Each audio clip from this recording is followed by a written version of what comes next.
Hello friends, welcome back to our channel. നമ്മൾ ഇന്ന് കാണാൻ പോകുന്നത് അസി എന്ന ഹിന്ദി മൂവിയാണ്. കഥയിലേക്ക് കടക്കുന്നതിന് മുമ്പ് എല്ലാവരും നമ്മുടെ വീഡിയോ ഒന്ന് ലൈക്ക് ചെയ്ത് സപ്പോർട്ട് ചെയ്യാൻ മറക്കണ്ട. മൂവിയുടെ തുടക്കത്തിൽ തന്നെ കാണിക്കുന്നത് ഡൽഹിയിലെ ഒരു റെയിൽവേ ട്രാക്കിലായിട്ട് അർദ്ധനഗ്നയായി കിടക്കുന്ന ഒരു സ്ത്രീയാണ്. അതുവഴി പോയ ഒരാൾ അവരുടെ അവസ്ഥ കാണുകയും അവരെ പെട്ടെന്ന് തന്നെ അവിടെ നിന്നും രക്ഷിച്ച് പുറത്തേക്ക് കൊണ്ടുവന്ന് ഹോസ്പിറ്റലാക്കുകയും ചെയ്യുന്നു. പരിമ എന്നാണ് ഈ സ്ത്രീയുടെ പേര്. കഥ അവിടെ നിന്നും ഫ്ലാഷ് ബാക്കിലേക്ക് പോകുന്നു. പരിമയ്ക്ക് എന്താണ് സംഭവിച്ചതെന്നാണ് നമ്മളെ കാണിക്കുന്നത്. പരിമ ഒരു മലയാളിയായിരുന്നു. ഡൽഹിയിൽ തന്നെ താമസമാക്കിയിട്ടുള്ള വിനയാണ് പരിമ വിവാഹം കഴിച്ചത്. അവരുടെ ഫാമിലി ഇതിനെ സപ്പോർട്ട് ചെയ്യുന്നുണ്ടായിരുന്നില്ല. ഇവർക്ക് ധ്രുവ് എന്ന പേരിൽ ഒരു മകനും കൂടിയുണ്ട്. പരിമ ഒരു സ്കൂളിലെ ടീച്ചറും വിനയ് സൂപ്പർ മാർക്കറ്റിലുമായിരുന്നു ജോലി ചെയ്തിരുന്നത്. കാർത്തിക് എന്നയാൾ വിനയ് ജോലി ചെയ്യുന്ന സ്ഥാപനത്തിലെ സൂപ്പർവൈസർ ആയിരുന്നു. കാർത്തികും വിനയും പരിമയെല്ലാം നല്ല സുഹൃത്തുക്കളാണ്. അയൽവീട്ടിലെ മേഘ എന്ന് പറയുന്ന സ്ത്രീയുടെ 2 കുട്ടികളുടെ കൂടെയാണ് ധ്രുവ് മിക്കപ്പോഴും സ്കൂളിലേക്ക് പോകുന്നത്. ഈ കാർത്തികിന് ഒരു പഴയ ട്രോമ ഉണ്ടായിരുന്നു. അയാളുടെ വൈഫ് റോഡ് ക്രോസ് ചെയ്യുന്നതിനിടെയാണ് ആക്സിഡന്റിൽ പെട്ട് ഹോസ്പിറ്റലാവുകയും പിന്നീട് മരിക്കുകയും ചെയ്തത്. എന്നാൽ വൈഫ് കാവേരി ഹോസ്പിറ്റലായ ശേഷം ആ ട്രോമയിൽ നിന്ന് പുറത്തു കിടക്കാൻ പറ്റാത്തത് കാരണം കാർത്തിക് ഇങ്ങനെ ഹോസ്പിറ്റലിലേക്കൊന്നും പോകില്ലായിരുന്നു. അവർ മരിച്ച സമയത്ത് പോലും കാർത്തിക് പോയിട്ടുണ്ടായിരുന്നില്ല. കാവേരിയുടെ സഹോദരി രാവി ആ സിറ്റിയിൽ വെച്ച് കാർത്തികിനെ കാണുന്നു. കുറെ കാലമായിട്ട് കാർത്തികിന്റെ ഒരു വിവരവും ഇല്ലാതിരുന്നതാണ്. രാവി അയാളുമായിട്ട് വഴക്കുണ്ടാക്കുന്നു. ചേച്ചി മരിച്ച സമയത്തെങ്കിലും ചേട്ടൻ അങ്ങോട്ട് വരാഞ്ഞത് എന്താണെന്നാണ് രാവി ചോദിക്കുന്നത്.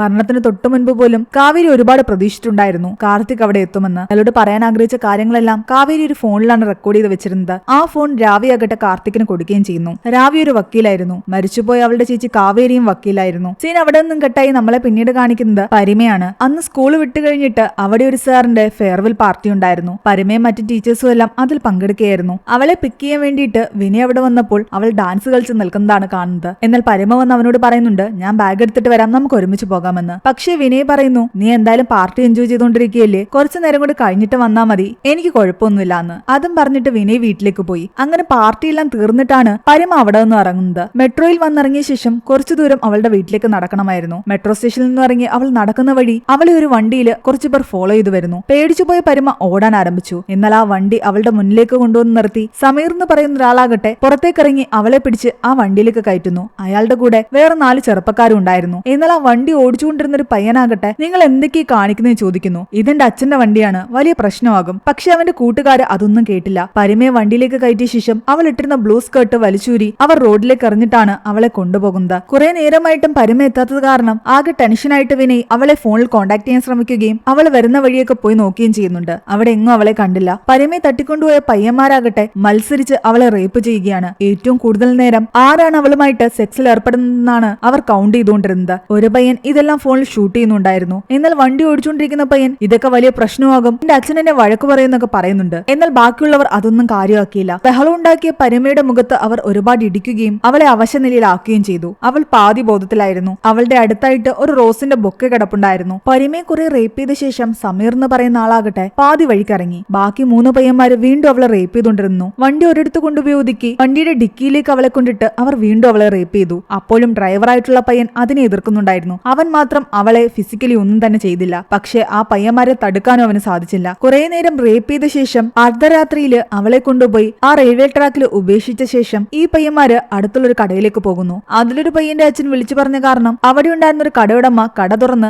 അവർക്ക് പുതിയ ഡ്രസ്സുകൾ കൊടുത്തിട്ടുണ്ടായിരുന്നു. തങ്ങൾ ഇട്ടിരുന്ന ഡ്രസ്സെല്ലാം തന്നെ അവർ അവിടെ വെച്ച് കത്തിച്ചു കളയുന്നു. കൂടാതെ ഫോണും അവർ അവിടെ വെച്ചൊരു കല്ലുകൊണ്ട് ഇടിച്ചു പൊട്ടിച്ചു. എവിഡൻസ് ഒന്നും കിട്ടാതിരിക്കാൻ വേണ്ടിയിട്ട് അവരുടെ വണ്ടിയും വാഷ് ചെയ്തു. അതിനുശേഷം വണ്ടി ഉപേക്ഷിച്ചിട്ടാണ് അവർ എവിടേക്കോ കടന്നു കളഞ്ഞത്. പിന്നീട് കാണിക്കുന്നത് പ്രസന്റ് ആയിട്ടുള്ള സ്റ്റോറിയാണ്. പരിമ ഹോസ്പിറ്റലിൽ അഡ്മിറ്റായി വിവരം അറിഞ്ഞിട്ട് വിനയും ധ്രുവും അവിടേക്ക് വരുന്നു. അവിടെ എത്തുമ്പോഴാണ് അവൾ ക്രൂരമായ റേപ്പിന് ഇരയായിരിക്കുകയാണെന്ന് അവർ മനസ്സിലാക്കുന്നത്. പോലീസുകാർ വന്ന് അവളുടെ മൊഴിയെടുക്കുന്നുണ്ട്. സംഭവം അറിഞ്ഞ് കാർത്തിക്കും അവിടേക്ക് വരുന്നു. പരിമയുടെ മൊഴിയെടുക്കുകയും റെയിൽവേ ട്രാക്കിൽ വെച്ചിട്ട് വണ്ടിയിൽ നിന്ന് അവളെ പുറത്തേക്ക് തള്ളുന്ന CCTV വിഷ്വൽസ് കിട്ടുകയും ചെയ്തതോടുകൂടി ആ വണ്ടി അന്വേഷിച്ച് പോലീസുകാർ പോകുന്നു. ഉപേക്ഷിക്കപ്പെട്ട നിലയിൽ കണ്ടെത്തിയ വണ്ടി അവർ പരിശോധിക്കുമ്പോൾ അതിൽ നിന്ന് എവിഡൻസ് ഒന്നും തന്നെ കിട്ടുന്നില്ല. പക്ഷേ ആ വണ്ടിയുടെ നമ്പർ വെച്ചിട്ട് അതിന്റെ ഓണർ ആരാണെന്ന് കണ്ടുപിടിക്കുകയും അയാളുടെ മകന്റെയും കൂട്ടുകാരുടെയും പേരും അഡ്രസ്സും കണ്ടുപിടിക്കുകയും ചെയ്തു. പയ്യന്മാരെ പറ്റി അന്വേഷിക്കുമ്പോൾ ആർക്കും അത്ര നല്ല അഭിപ്രായം ഒന്നും തന്നെ ആയിരുന്നില്ല. പലയിടങ്ങളിലായിട്ട് ഒളിവിലായിരുന്ന പയ്യന്മാരെയെല്ലാം പോലീസുകാർ കൈയോടെ പിടിച്ചു. സമീറിനെ ഒഴിച്ച് ബാക്കി 4 പയ്യന്മാരെയാണ് പോലീസുകാർ പിടിച്ചത്. കോടതിയിലേക്ക് കൊണ്ടുപോകുമ്പോൾ അതിൽ ബണ്ടി എന്ന് പറയുന്ന ഒരു പയ്യന്റെ സഹോദരി അവനെ കാണാൻ വരുന്നുണ്ട്.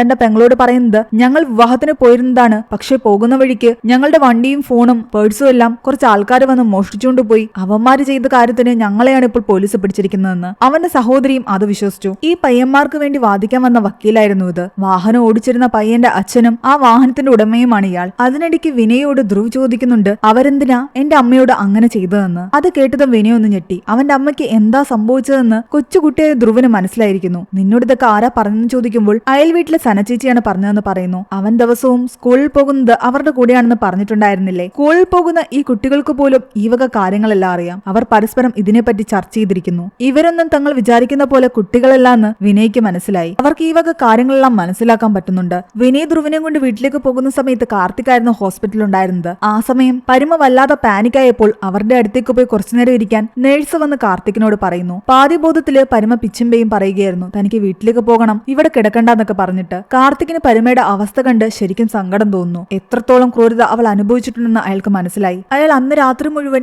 മരിച്ചുപോയ തന്റെ വൈഫിന്റെ റെക്കോർഡിംഗ്സ് കേൾക്കുകയായിരുന്നു. അയാളുടെ വൈഫ് ഒരു ദിവസം ഇതുപോലെ റോഡ് ക്രോസ് ചെയ്യുന്ന സമയത്ത് മദ്യപിച്ചിട്ട് വാഹനം ഓടിച്ചു വന്ന ആരോ ആണ് വണ്ടി ഇടിച്ചത്. അത് ആരാണെന്ന് പോലും പോലീസുകാർക്ക് കണ്ടെത്താൻ സാധിച്ചില്ല. നമ്പർ പ്ലേറ്റ് പോലും ക്ലിയർ ആയിട്ട് കിട്ടിയില്ല. അന്ന് അവൾ കുറച്ചു നേരം കൂടി ആ റോഡിൽ തന്നെ നിന്നിരുന്നെങ്കിൽ അവൾക്കിത് പറ്റില്ലായിരുന്നു എന്നാണ് കാർത്തിക് എപ്പോഴും ചിന്തിച്ചുകൊണ്ടിരുന്നത്. ആ CCTV വിഷ്വൽസ് വീണ്ടും നിരന്തരം കണ്ടുകണ്ട് അയാൾ വലിയൊരു ട്രോമയിലേക്കായിരുന്നു പോയിക്കൊണ്ടിരുന്നത്. അയാളെ ട്രീറ്റ് ചെയ്യുന്ന ഒരു ഡോക്ടറും ഉണ്ടായിരുന്നു. ഡോക്ടർ അയാളോട് പലതവണ ഈ വിഷ്വൽസിനെ കാണരുതെന്ന് പറഞ്ഞിട്ടും കാർത്തിക് വീണ്ടും അത് കണ്ടുകൊണ്ടേയിരുന്നു. തന്റെ വൈഫിനെ കൊന്നവരെ കണ്ടെത്താനോ വൈഫിന് നീതി നേടിക്കൊടുക്കാനോ കാർത്തികിന് സാധിക്കാത്തത് കാരണം അയാൾക്ക് നല്ല കുറ്റബോധം ഉണ്ടായിരുന്നു. കാർത്തികും കൂടെ പറഞ്ഞത് കാരണം അമ്മയുടെ കേസ് കൈകാര്യം ചെയ്യുന്നത് രാവിയായിരുന്നു. കേസ് കോടതിയിലെത്തി കഴിയുമ്പോൾ എതിർഭാഗം വക്കീൽ വാദിക്കുന്നത് ഇതൊക്കെയായിരുന്നു. ഇവർ ഒരിടത്ത് കല്യാണത്തിന് പോവുകയായിരുന്നു. പോകുന്ന വഴിക്ക് കുറച്ച് ഗുണ്ടകൾ വന്ന് ഇവരുടെ വണ്ടി മോഷ്ടിക്കുകയും ഫോണും പേഴ്സും ഉൾപ്പെടെ കൊണ്ടുപോവുകയും ചെയ്തു. അതിനുശേഷം ഇവരാകട്ടെ ലിഫ്റ്റ് ഒക്കെ ചോദിച്ച് പല ബസ്സും കയറി ഇറങ്ങിയാണ് കല്യാണ സ്ഥലത്തെത്തിയത്. കല്യാണത്തിന് അവർ ചെന്നു എന്നുള്ളതിന്റെ ഫോട്ടോ സഹിതമുണ്ട്. പോകുന്നതിന് മുമ്പ് ഇവരാകട്ടെ കാറ് മോഷണം പോയതിന്റെ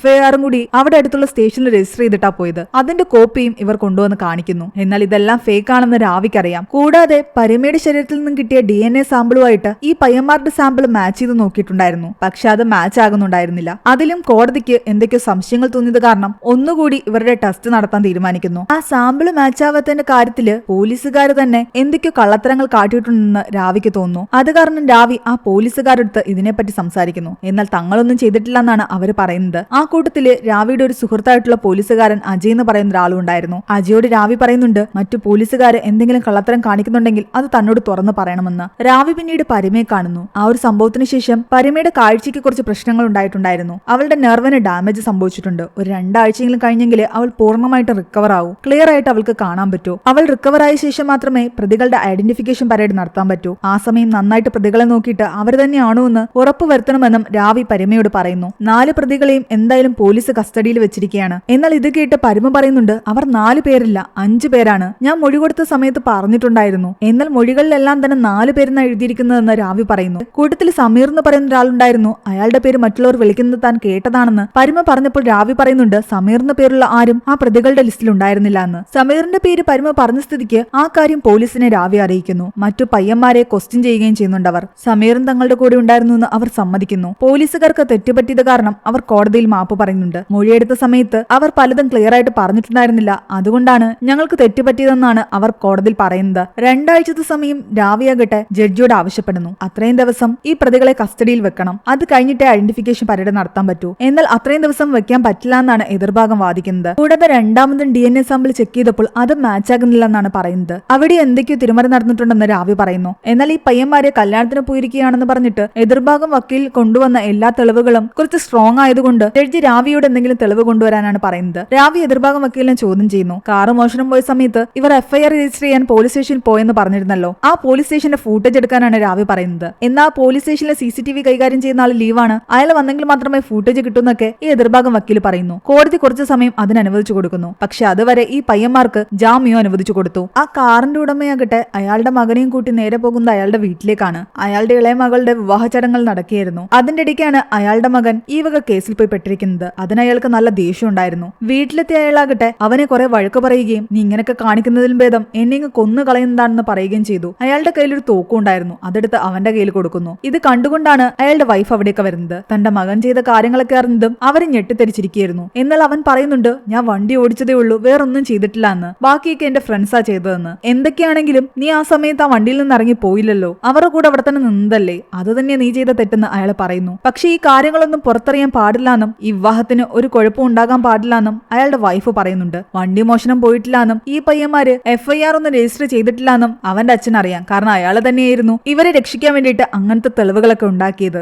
അതൊന്നും നിങ്ങൾ ആരോടും പറയരുതെന്നും അയാളുടെ വൈഫ് അയാളോട് പറയുന്നു. തങ്ങളുടെ മകനെ എങ്ങനെയെങ്കിലും സേഫ് ആക്കാനായിരുന്നു അവർ ശ്രമിച്ചുകൊണ്ടിരുന്നത്. അതേസമയം പരമ വീട്ടിലേക്ക് തിരിച്ചെത്തിയത് കാരണം അവളെ കാണാൻ വേണ്ടിയിട്ട് ഒരുപാട് സ്ത്രീകൾ വന്നിട്ടുണ്ടായിരുന്നു. രാത്രിയിലൊന്നും പരിമയ്ക്ക് ഉറങ്ങാനേ പറ്റുന്നുണ്ടായിരുന്നില്ല. ആ കാര്യങ്ങളെല്ലാം ഓർത്ത് അവൾ വലിയ ട്രോമയിൽ തന്നെയായിരുന്നു. ഇങ്ങനെ ദിവസവും ഇരിക്കുകയാണെങ്കിൽ മാനസികമായിട്ട് ഒരുപാട് ബുദ്ധിമുട്ടിലാകുമെന്ന് മനസ്സിലാക്കിയ പരിമ തിരിച്ചു വീണ്ടും സ്കൂളിൽ പഠിപ്പിക്കാൻ പോയാലോ എന്ന് ആലോചിക്കുന്നു. പക്ഷേ സ്കൂളിൽ പോയി പ്രിൻസിപ്പലിനോട് സംസാരിക്കുമ്പോഴാണ് അവർ പറയുന്നത് ഇപ്പോഴെങ്ങും ഇവിടെ തിരിച്ച് ജോയിൻ ചെയ്യേണ്ടെന്ന്. കാരണം ഇവിടെ കുട്ടികള് വേറെ പലതുമാണ് സംസാരിച്ചുകൊണ്ടിരിക്കുന്നത്. നമ്മൾ വിചാരിച്ച പോലെ അവരൊന്നും അത്ര നല്ലവരല്ല. കുട്ടികളെ പഠിപ്പിക്കുന്നതും സ്പോർട്സിലും കലയിലും ഒക്കെ അവരെ പങ്കെടുപ്പിക്കുന്നതുമാണ് നമ്മുടെ ജോലി എന്നാണ് വിചാരിച്ചുകൊണ്ടിരുന്നത്. പക്ഷെ അതിൽ മാത്രമല്ല അവർ പല കാര്യങ്ങളും പഠിക്കേണ്ടതെന്ന് ദിവസങ്ങൾ കൊണ്ട് തനിക്ക് മനസ്സിലായെന്നും ആ പ്രിൻസിപ്പൽ പറയുന്നു. അവരെന്തൊക്കെ പറഞ്ഞു വരുന്നെന്ന് പരിമയ്ക്ക് മനസ്സിലായില്ല. അപ്പോഴാണ് സ്കൂളിലെ വാട്സ്ആപ്പ് ഗ്രൂപ്പിലും മറ്റും കുട്ടികൾ ചർച്ച ചെയ്തിരുന്ന കുറെ കാര്യങ്ങൾ സ്ക്രീൻഷോട്ട് എടുത്തത് അവർ കാണിച്ചു കൊടുക്കുന്നത്. പരിമ റേപ്പിനിടയത് അറിഞ്ഞിട്ട് അവർ ട്രോളുകൾ ഉണ്ടാക്കിയായിരുന്നു. പല മീംസും ഉണ്ടാക്കി. പോരാഞ്ഞിട്ട് ആ കാറിൽ വെച്ച് പരിമ പീഡിപ്പിക്കപ്പെടുമ്പോൾ അവിടെ തങ്ങളെ ആരും എന്താ ക്ഷണിക്കാതിരുന്നതെന്നാണ് പല കുട്ടികളും സംസാരിച്ചുകൊണ്ടിരുന്നത്. കൊച്ചു പയ്യന്മാരുടെ വായിൽ നിന്ന് വീഴുന്ന വാക്കുകളായിരുന്നു അത്. പരിമ ഇപ്പോൾ ക്ലാസ്സിലേക്ക് വരികയാണെങ്കിൽ പരിമയെ അവർ വീണ്ടും ഇൻസൾട്ട് ചെയ്യുമെന്ന് പ്രിൻസിപ്പലിന് അറിയാവുന്നതുകൊണ്ട് കുറച്ചുകൂടി ബ്രേക്ക് എടുക്കാനാണ് അവർ ആവശ്യപ്പെടുന്നത്. പിന്നീട് കാണിക്കുന്നത് പ്രതികളുടെ ഐഡന്റിഫിക്കേഷൻ പരേഡാണ്. എന്നാൽ ആ സമയത്ത് പരിമയ്ക്ക് അവരെ ക്ലിയർ ആയിട്ട് മനസ്സിലാക്കാൻ സാധിക്കുന്നുണ്ടായിരുന്നില്ല.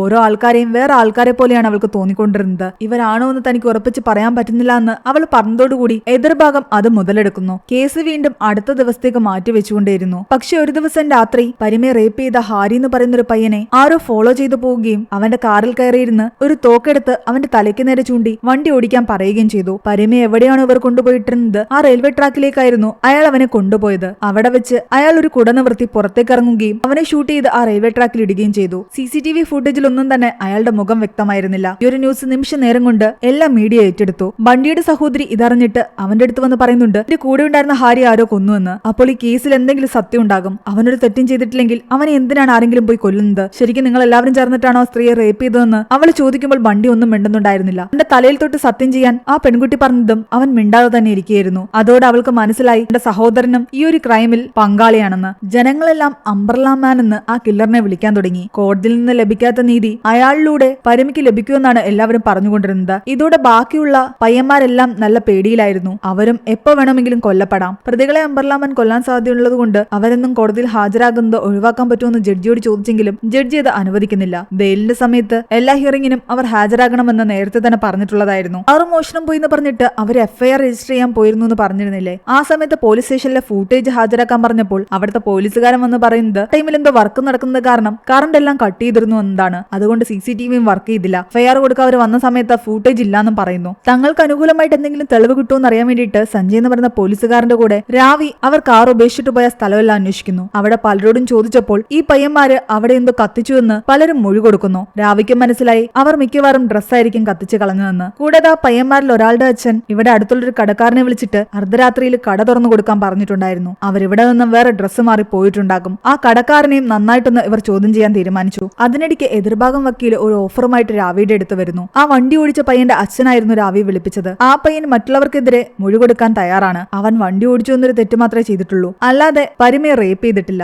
അവനെ ഒരു മാപ്പുസാക്ഷി ആക്കണമെങ്കിൽ ആ അഞ്ചാമത്തെ ആള് സമീറിനെ പറ്റിയുള്ള ഡീറ്റെയിൽസ് തങ്ങൾക്ക് തരണമെന്ന് രാവി പറയുന്നുണ്ട്. സമീറിന്റെ അഡ്രസ് എല്ലാം ഈ പയ്യൻ രാവിക്ക് കൊടുക്കുന്നു. പക്ഷെ അന്ന് രാത്രി ആ പയ്യൻ തന്റെ ഗേൾഫ്രണ്ടിന്റെ കൂടെ ഏതൊരു പബ്ബിൽ പോയ സമയത്ത് അവിടെ വെച്ച് ആ അംബർലാമാൻ അവനെയും കൊല്ലുന്നു. ഈ സമയം അംബർലാമാന്റെ ഫേസ് നമ്മളെ കാണിക്കുന്നുണ്ട്. അത് മറ്റാരും ആയിരുന്നില്ല, അത് കാർത്തിക് ആയിരുന്നു. തന്റെ ഭാര്യയ്ക്ക് നീതി കിട്ടാതെ പോയ പോലെ പരിമയ്ക്കും നീതി കിട്ടാതെ പോകരുതെന്ന് കാർത്തിക് ആഗ്രഹിച്ചിരുന്നു. അതുകൊണ്ടാണ് ആ പ്രതികളെല്ലാം തേടിപ്പിടിച്ച് കാർത്തിക് കൊന്നുകൊണ്ടിരുന്നത്. ഇവിടെ സഞ്ജയ് ആകട്ടെ ആ തുണിക്കടയുടെ ഓണറിനെ ചോദ്യം ചെയ്തപ്പോൾ സഞ്ജയ്ക്ക് കുറെ തെളിവുകൾ കിട്ടുന്നുണ്ട്. ഈ പയ്യന്മാര് വണ്ടി അവിടെ ഉപേക്ഷിച്ചിട്ട് തങ്ങളുടെ ഡ്രസ്സ് കത്തിച്ച് കളഞ്ഞിട്ട് അയാളുടെ അടുത്ത് നിന്നും 4 ഷർട്ട് വാങ്ങി ധരിച്ചിട്ടാണ് പോയത്. എന്നാൽ ഈ തെളിവുകളൊന്നും പോരായിരുന്നു. കുറച്ചുകൂടി സ്ട്രോങ് എവിഡൻസ് അവർക്ക് കിട്ടിയെങ്കിലേ പറ്റൂ. കാരണം DNA സാമ്പിൾ പോലും മാച്ച് അല്ലാന്നാണ് കോടതിയിലെ എതിർഭാഗം തെളിയിച്ചിരിക്കുന്നത്. അതിനിടയ്ക്ക് കാർത്തികിനെ ചികിത്സിക്കുന്ന ഡോക്ടർ വന്ന് രാവിയോട് പറയുന്നുണ്ട് ഈ അംബ്രലാമാന്റെ കാര്യം താനും ന്യൂസിലൂടെ കണ്ടു, അത് മിക്കവാറും കാർത്തിക് ആകാൻ തന്നെയാണ് ചാൻസ് എന്ന്. കാർത്തികിനോട് ഇതിനെപ്പറ്റി രാവി ചോദിക്കുന്നു. കാർത്തിക് അതിന് മറുപടി ഒന്നും തന്നെ പറഞ്ഞില്ല. ഈ കാലത്ത്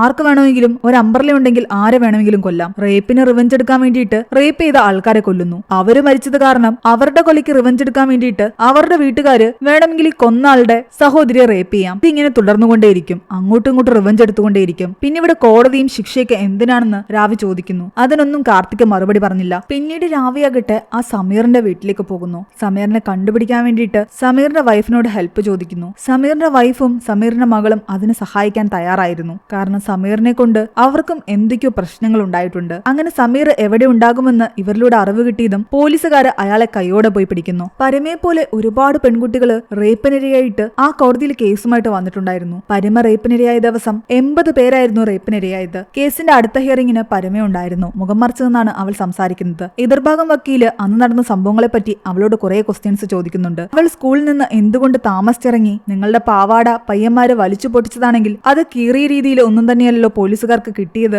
പാർട്ടിയിൽ നിങ്ങൾ മദ്യപിച്ചിട്ടില്ലായിരുന്നെങ്കിൽ നല്ല ബോധം ഉണ്ടായിരുന്ന സമയത്തും നിങ്ങൾ എന്തുകൊണ്ട് ആ പയ്യന്മാരെ എതിർത്തില്ല? അവരുടെ ഫേസ് എന്തുകൊണ്ട് നിങ്ങൾക്ക് ഐഡന്റിഫൈ ചെയ്യാൻ പറ്റിയില്ല? ഇതൊക്കെയായിരുന്നു അയാളുടെ ചോദ്യങ്ങള്. പരമ ഇതിനെല്ലാം ഉത്തരം പറയുന്നുണ്ട്. സ്കൂളിൽ നിന്ന് ലേറ്റായി ഇറങ്ങാൻ കാരണം അവിടെ നടന്ന ഫെയർവെൽ പാർട്ടിയായിരുന്നു. പാവാട അവര് വലിച്ചൂരി കളഞ്ഞതാണ്. മദ്യപിച്ചിട്ടില്ലായിരുന്നിട്ട് പോലും സ്വബോധത്തിൽ അവരെ കാണാൻ സാധിക്കത്തിന് കാരണം മുഖം നിറയെ രക്തം പടർന്നിട്ടുണ്ടായിരുന്നു. സ്ട്രീറ്റ് ലൈറ്റിന്റെ വെളിച്ചത്തിൽ അവരുടെ മുഖം വ്യക്തമായിരുന്നില്ല. അവൾ കിടക്കുന്നതിന്റെ അടുത്തായിട്ട് കുറെ റോസാപ്പൂക്കളുടെ ബൊക്കെയുണ്ടായിരുന്നു. പൂക്കളുടെ സ്മെല്ല് അവൾക്ക് വല്ലാത്ത അലർജി ഉണ്ടാക്കും. അവൾക്ക് ഒട്ടും ഇഷ്ടമായിരുന്നില്ല പൂക്കളുടെ സ്മെല്ല്. അതുകൊണ്ട് തന്നെ അവൾ വല്ലാതെ ഡിസ്റ്റർബ്ഡ് ആയിരുന്നു. അവൾക്ക് ആരെയും തന്നെ തടുക്കാനോ അവിടെ നിന്ന് രക്ഷപ്പെടാനോ സാധിച്ചിട്ടുണ്ടായിരുന്നില്ല. ആ ഒരു ഷോക്കിൽ തന്നെയായിരുന്നു അവൾ അവിടെ കിടന്നിരുന്നത്. പ്രതികളെ നിങ്ങൾക്ക് മനസ്സിലാക്കാൻ പോലും സാധിക്കുന്നില്ലെങ്കിൽ ഇവര് തന്നെയാണ് പ്രതികളെന്ന് എങ്ങനെ പറയും? വേറെ ആരെങ്കിലും ആയിരിക്കാം നിങ്ങളോട് ഇത് ചെയ്തത്. ഇതെല്ലാം കേട്ട് ദേഷ്യം വന്ന പരമയാകട്ടെ തന്റെ മുഖത്തുണ്ടായിരുന്ന തുണി മാറ്റുന്നു. കണ്ണാടിയിൽ നോക്കുമ്പോൾ എന്റെ മുഖത്ത് കുറച്ച് പാടുകൾ മാത്രമേ ബാക്കിയുള്ളൂ എന്ന് എല്ലാവർക്കും തോന്നുന്നത്. പക്ഷെ എനിക്ക് എന്നെ തന്നെ നോക്കുമ്പോൾ തിരിച്ചറിയാൻ സാധിക്കുന്നില്ല. പുറമെ ഞാൻ അങ്ങനെ തന്നെയായിരിക്കും, പക്ഷെ ഉള്ളിലൊന്നും പഴയതുപോലെ അല്ല എന്ന് അവൾ പറയുന്നു. ഇവിടെ തെറ്റു മുഴുവൻ എന്റേതാണെന്ന് പരമ കൂട്ടിച്ചേർക്കുന്നുണ്ട്. എനിക്ക് വീട്ടിലിരിക്കാൻ ആഗ്രഹം ഉണ്ടായിരുന്നില്ല. സ്കൂളിൽ കുട്ടികളെ പഠിപ്പിക്കണമെന്നായിരുന്നു ആഗ്രഹം. ചെറുപ്പം മുതലേ എന്നോട് എന്റെ അമ്മ പറഞ്ഞത് പുറത്തു പോകുമ്പോൾ പുരുഷന്മാരുടെ കൂടെ പോകാൻ പാടുള്ളൂ എന്നാണ്.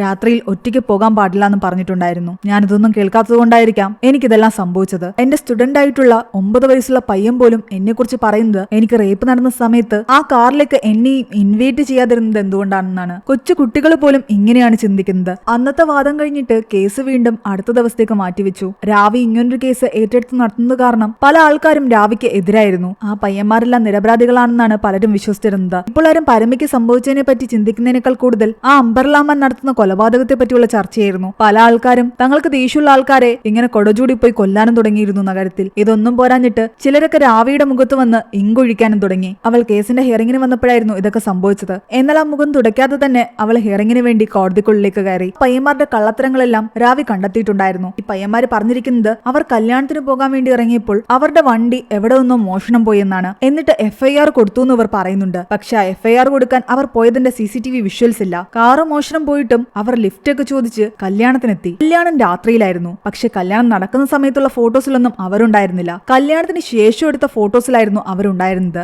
കൂടാതെ ഇവരുടെ DNA പരമയുടെ ശരീരത്തിൽ നിന്നും എടുത്ത DNAയുമായിട്ട് മാച്ച് ആകുന്നില്ല. പരമയ്ക്ക് ഇവരെ ഐഡന്റിഫൈ ചെയ്യാനും പറ്റുന്നില്ല. ഇതിന്റെ എല്ലാം പേരിൽ അവരെ വെറുതെ വിട്ടയക്കാൻ പറ്റില്ല എന്നാണ് രാവി പറയുന്നത്. കാരണം 8 വയസ്സുള്ള ഒരു പെൺകുട്ടിയുടെ റേപ്പ് കേസ് വരെ എന്റെ അടുത്ത് വന്നു. അതിനും ഇതുപോലെ സ്ട്രോങ് ആയിട്ടുള്ള തെളിവുകളില്ലാന്ന് പറഞ്ഞിട്ട് പ്രതിയെ വെറുതെ വിടാൻ പറ്റുമോ? അങ്ങനെ ഓരോ കേസുകളിലും ഇങ്ങനെ വെറുതെ വിട്ടു കഴിഞ്ഞാൽ എവിടെ നിന്നാണ് ഇവർക്കൊക്കെ നീതി ലഭിക്കുന്നത്? രാവി അടുത്തതായിട്ട് അവിടെ ചോദ്യം ചെയ്യാൻ വിളിക്കുന്നത് ബണ്ടിയുടെ സഹോദരിയായിരുന്നു. ബണ്ടിയെ രക്ഷിക്കാൻ വേണ്ടി സഹോദരി പറയുന്നത് അവൻ വിവാഹത്തിന് പോയി എന്നാണ്. എന്നാൽ ബണ്ടി സ്ഥിരമായിട്ട് ടീഷർട്ടും സ്യൂട്ടും ഒക്കെ ആയിരുന്നു ഉപയോഗിക്കുന്നത്. കല്യാണത്തിന് പോകുമ്പോൾ അവൻ മുൻപ് എപ്പോഴും സ്യൂട്ട് ധരിച്ചാണ് പോയിരുന്നത്. അവന്റെ സോഷ്യൽ മീഡിയ പരിശോധിക്കുമ്പോൾ തന്നെ അതറിയാം. പക്ഷെ എന്തുകൊണ്ട് ഈ കല്യാണത്തിന് മാത്രം അവൻ ഷർട്ട് ധരിച്ചിട്ട് പോയി? അതും ഇങ്ങനെ പുള്ളിയുള്ള ഷർട്ട് ധരിച്ചിട്ട് ആരും കല്യാണത്തിന് പോകാറില്ല. പക്ഷെ ഇവരെല്ലാവരും ഒരേ രീതിയിലുള്ള ഷർട്ട് ധരിച്ചിട്ടാ പോയത്. അതുകൂടാതെ ആ ഷർട്ട് അവർ വാങ്ങിയ കടക്കാരനെയും രാവി കോടതിക്ക് മുമ്പാകെ കൊണ്ടുവരികയും അവിടെ വെച്ച് ചോദ്യം ചെയ്യുകയും ചെയ്യുന്നുണ്ട്. ആ പയ്യന്മാരിൽ ഒരാളുടെ അച്ഛൻ നിങ്ങളോട് രാത്രിയിൽ വിളിച്ചിട്ട് എന്താണ് പറഞ്ഞതെന്ന് ചോദിക്കുമ്പോൾ അയാളും കള്ളത്തരമാണ് പറയുന്നത്. ആ പയ്യന്മാരുടെ അച്ഛനിൽ ഒരാള് എന്നെ അറിയാതെ കൈതട്ടി കോൾ ചെയ്തതാണ്, അയാൾ എന്നോടൊന്നും സംസാരിച്ചിട്ടില്ല എന്ന് പറയുന്നു. പക്ഷെ ആ കോള് 4 മിനിറ്റ് ഉണ്ടായിരുന്നു. ഈ 4 മിനിറ്റും അയാൾ ഒന്നും സംസാരിക്കാതെ എന്തെടുക്കുകയായിരുന്നു ചോദിച്ചപ്പോൾ ഈ കടയുടമയ്ക്ക് അതിന് ഉത്തരവുണ്ടായിരുന്നില്ല.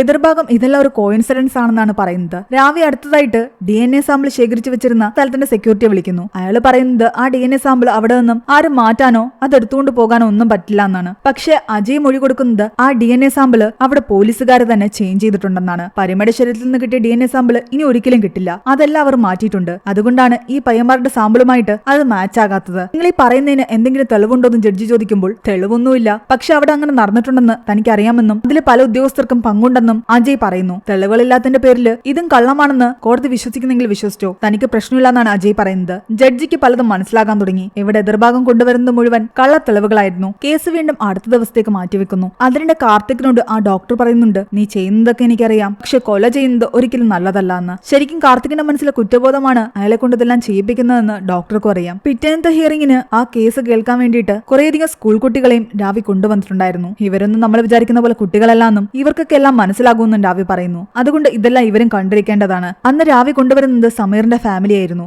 സമീറിന്റെ മകൾ മകൾ കോടതിയോട് പറയുന്നുണ്ട് ഈ സംഭവം നടന്നതിന്റെ അന്ന് രാത്രിയിൽ താൻ ഇടയ്ക്ക് ഉറക്കമുണർന്നപ്പോൾ എവിടെയോ തീ കത്തുന്നതായിട്ട് കണ്ടുവെന്നും ചെന്നുപോയി നോക്കിയപ്പോൾ തന്റെ അച്ഛൻ സമീർ അയാൾക്ക് ഒരുപാട് ഇഷ്ടപ്പെട്ട മെറൂൺ ഷർട്ട് കത്തിക്കുന്നതാ കണ്ടതെന്നും അയാളുടെ ശരീരത്തിലും മറ്റും ചില പാടുകൾ ഉണ്ടായിരുന്നു. കൂടാതെ രാവി മറ്റൊരു CCTV ഫുട്ടേജ് കൂടി കോടതിയിൽ ഹാജരാക്കുന്നു. ആ പയ്യന്മാര് പരമയെ ഉപദ്രവിക്കുന്നതിന് മുന്നേ ജിമ്മിൽ നിന്നിറങ്ങിയ സമീറിനെ പിക്ക് ചെയ്യുന്നുണ്ടായിരുന്നു. ഏകദേശം 9:30 സമയത്താണ് അവർ സമീറിനെ പിക്ക് ചെയ്ത് അവിടെ നിന്നും പരമ സഞ്ചരിച്ചുകൊണ്ടിരുന്ന ആ മെട്രോ സ്റ്റേഷന്റെ അടുത്തേക്ക് പോയത്. അങ്ങനെയാണ് വഴിയിൽ വെച്ച് പരമയെ കണ്ടതും അവളെ വണ്ടിയിലേക്ക് കയറ്റിയതും. 9:30 സമയത്ത് ജിമ്മിന് താഴെ ഇവർ ഉണ്ടായിരുന്നെങ്കിൽ ഒരിക്കലും ഇവർ ആ സമയം കല്യാണ വീട്ടിലേക്ക് പോയിട്ടില്ല. കല്യാണം നടക്കുന്ന സമയത്ത് അവരിവിടെ ഉണ്ടായിരുന്നു. പരമയെ ഉപദ്രവിക്കുകയും അതിനുശേഷം അവളെ കൊണ്ട് റെയിൽവേ ട്രാക്കിൽ തള്ളിയ ശേഷവുമാണ് വണ്ടി ഉപേക്ഷിച്ച് അവർ കല്യാണത്തിന് പോയിരിക്കുന്നത്. അതുകൊണ്ടാണ് കല്യാണത്തിന് ശേഷമുള്ള ഫോട്ടോസിൽ മാത്രം അവരെ കണ്ടത്. എന്നാൽ എതിർഭാഗം വക്കീല് ഇതെല്ലാം തള്ളിക്കളയാൻ ശ്രമിക്കുകയായിരുന്നു. സമീറിന്റെ മകളോട് അയാൾ ചോദിക്കുന്നുണ്ട് കുട്ടിയുടെ അച്ഛൻ രാത്രിയിൽ ഒരു ഷർട്ട് കത്തിച്ചെന്ന് കരുതിയിട്ട് അയാൾ റേപ്പ് ചെയ്തിട്ടാണെന്ന് വന്നതെന്ന് എങ്ങനെ ഉറപ്പിക്കാൻ പറ്റുമെന്ന് ചോദിക്കുന്നു. കൂടാതെ അയാൾ പറയുന്നത് ഈ കുട്ടിയും അച്ഛനും തമ്മിൽ എന്തോ വഴക്കം നടന്നു, അതിന്റെ പേരിൽ അവളുടെ അച്ഛൻ ആ കുട്ടിയെ അടിച്ചിട്ടുണ്ടായിരുന്നു. അച്ഛനോടുള്ള ദേഷ്യം തീർക്കാൻ വേണ്ടിയിട്ട് ഇപ്പൊ അച്ഛനെ കേസിൽ കൊടുക്കാൻ വേണ്ടിയിട്ടാണ് ഈ പെൺകുട്ടി ശ്രമിക്കുന്നതെന്നാണ്. എന്നാൽ അങ്ങനെയൊന്നും അല്ലാന്ന് ആ പെൺകുട്ടി പറയുന്നു. പിന്നെ എങ്ങനെ നിന്റെ അച്ഛൻ റേപ്പ് ചെയ്തു എന്ന് നിനക്ക് പറയാൻ കഴിയുന്നെന്നാണ് എതിർഭാഗം ചോദിക്കുന്നത്. അതിന് ആ കുട്ടി കൊടുക്കുന്ന മറുപടി എല്ലാവരും ഞെട്ടിക്കുന്നതായിരുന്നു. കാരണം അച്ഛൻ ഇതിനു മുമ്പ് അങ്ങനെ ചെയ്തിട്ടുണ്ട് എന്റെ അമ്മയോട്. അത് കേട്ട് എല്ലാവരും ഞെട്ടി. അപ്പോഴാണ് രാവി ആ സത്യം തുറന്ന് പറയുന്നത്. 13 വർഷങ്ങൾക്ക് മുമ്പ് സമീർ ഒരു പെൺകുട്ടിയെ റേപ്പ് ചെയ്തു. അന്ന് ആ പെൺകുട്ടിയുടെ വീട്ടുകാര് കേസിന് വന്നതാണ്. തെളിവുകളില്ലാന്ന് പറഞ്ഞിട്ട് ആ കേസ് ഒന്നും ആയില്ല. അവസാനം കേസ് ഒത്തുതീർപ്പാക്കുകയും ആ പെൺകുട്ടിയെ കൊണ്ട് പരാതിയൊന്നും ഇല്ലാന്ന് പറഞ്ഞ് എഴുതി വാങ്ങിപ്പിക്കുകയും ചെയ്തു. കുടുംബത്തിന്റെ മാനം കാക്കാനും മുന്നോട്ട് വലിയ പ്രശ്നങ്ങളൊന്നും ഉണ്ടാകാതിരിക്കാൻ വേണ്ടിയിട്ട് സമീറിനെ കൊണ്ട് തന്നെ ആ പെൺകുട്ടിയെ വിവാഹം കഴിപ്പിച്ചു. അയാളുടെ ഭാര്യയായിട്ട് ഇപ്പോൾ അയാളുടെ കൂടെയുള്ളത് അയാൾ 13 വർഷങ്ങൾക്ക് മുമ്പ് റേപ്പ് ചെയ്ത അതേ പെൺകുട്ടിയാണ്. അയാളുടെ മകൾക്ക് ഈ സത്യങ്ങളെല്ലാം അറിയാം. തന്റെ അമ്മയോട് തന്റെ അച്ഛൻ എന്താണ് ചെയ്തതെന്നും എങ്ങനെയാണ് ഇവരുടെ വിവാഹം കഴിഞ്ഞതെന്നും. റേപ്പിനിരയായ പെൺകുട്ടി റേപ്പ് ചെയ്ത ആളുടെ കൂടെ തന്നെ ജീവിതകാലം മുഴുവൻ ജീവിക്കേണ്ടി വരികയും അയാളുടെ ഭാര്യയായിട്ട് മറ്റുള്ളവരുടെ മുന്നിൽ പോയി നിൽക്കുകയും ചെയ്യേണ്ടി വരുന്ന ഗതികെട്ടൊരു അവസ്ഥയാണ് നമ്മുടെ ഈ നാട്ടിലുള്ളത്. 13 വർഷങ്ങൾക്ക് മുമ്പ് അയാൾ ശിക്ഷിക്കപ്പെട്ടിരുന്നെങ്കിൽ ഇന്ന് പരമയ്ക്ക് ഈ അവസ്ഥ വരില്ലായിരുന്നു. അന്ന് അയാൾ രക്ഷപ്പെട്ടതുകൊണ്ടാണ് ഇന്ന് പരമ റേപ്പിനിരയായതും. അതുപോലെ 5 മാസം പ്രായമുള്ള കുട്ടികൾ മുതൽ 80 വയസ്സ് വരെയുള്ള സ്ത്രീകളെ പല ആൾക്കാരും റേപ്പ് ചെയ്യുന്നുണ്ട്. അങ്ങനെ നിരവധി കേസുകളാണ് ഓരോ ദിവസം റിപ്പോർട്ട് ചെയ്യുന്നത്. ഇവരെ എല്ലാവരെയും ഓരോ കാരണങ്ങൾ പറഞ്ഞ് വെറുതെ വിട്ടു കഴിഞ്ഞാൽ ഇതുപോലെ ക്രിമിനൽസ് സമൂഹത്തിൽ കൂടിക്കൊണ്ടേയിരിക്കും. കോടതിക്ക് ഇതോടെ വിശ്വാസമായി. എതിർഭാഗം കൊണ്ടുവന്ന തെളിവുകളെല്ലാം ഫാബ്രിക്കേറ്റഡ് ആയിരുന്നുവെന്നും യഥാർത്ഥത്തിൽ ഈ നിൽക്കുന്ന ആളുകൾ തന്നെയാണ് പ്രതിയെന്നും. 2 പേർ ഓൾറെഡി കാർത്തിക് കാരണം കൊല്ലപ്പെട്ടു. ബാക്കിയുള്ള 3 പേർക്ക് ജീവപര്യന്തം ശിക്ഷ കൊടുക്കണമെന്നാണ് രാവി പറയുന്നത്. അതേസമയം ഈ 2 പേരെ കൊന്ന കാർത്തികാകട്ടെ പോലീസ് സ്റ്റേഷനിൽ കീഴടങ്ങിയിട്ടുണ്ടായിരുന്നു. താനാണ് ഈ കൊലപാതകം ചെയ്തതെന്ന് പറഞ്ഞിട്ട് പോലീസുകാര് അയാളെ അറസ്റ്റ് ചെയ്ത് ഈ കോടതിയിലേക്ക് കൊണ്ടുവരികയാണ്. ഈ കേസിന്റെ ഫൈനൽ ശിക്ഷ നാളെ വിധിക്കാമെന്ന് പറഞ്ഞിട്ട് കോടതി പിരിഞ്ഞിരുന്നു. പുറത്തേക്കിറങ്ങി വന്ന രാവി കാണുന്നത് കാർത്തിക്കിനെയാണ്. പക്ഷെ പെട്ടെന്ന് ആരോ അയാളെ ഷൂട്ട് ചെയ്യുന്നുണ്ടായിരുന്നു. കാർത്തിക് കൊന്ന ഒരു പയ്യന്റെ അച്ഛനായിരുന്നു അത്. അതായത് ആ കാറിന്റെ ഉടമ. തന്റെ മകനെ നഷ്ടപ്പെട്ട ദുഃഖത്തില് അയാൾ വന്ന് കാർത്തിക്കിനെ ഷൂട്ട് ചെയ്തതാണ്. ശരീരത്തിൽ പലയിടത്തും കാർത്തിക്കിനെ വെടിയേറ്റു. പോലീസുകാർ അയാളെ അറസ്റ്റ് ചെയ്തു. പെട്ടെന്ന് തന്നെ ആംബുലൻസിൽ കാർത്തിക്കിനെ അവിടെ നിന്ന് കൊണ്ടുപോകുന്നു. പരമയുടെ റേപ്പ് കേസ് കോടതിയിൽ തെളിഞ്ഞത് കാരണം അവൾക്ക് നീതി ലഭിച്ചു. പഴയ പോലെ തന്റെ ഫാമിലിയുടെ കൂടെ എല്ലാം മറന്ന് അവൾ ജീവിക്കാൻ ആരംഭിച്ചു. അവിടെയാണ് ഈ ഒരു മൂവി അവസാനിക്കുന്നത്. ഈ മൂവിയുടെ സ്റ്റോറി എങ്ങനെയുണ്ടായിരുന്നു നിങ്ങൾ താഴെ കമന്റ് ചെയ്യുക. എക്സ്പ്ലനേഷൻ ഇഷ്ടപ്പെട്ടെങ്കിൽ വീഡിയോയിലേക്ക് നമ്മുടെ ചാനൽ സബ്സ്ക്രൈബ് ചെയ്യാനും മറക്കണ്ട.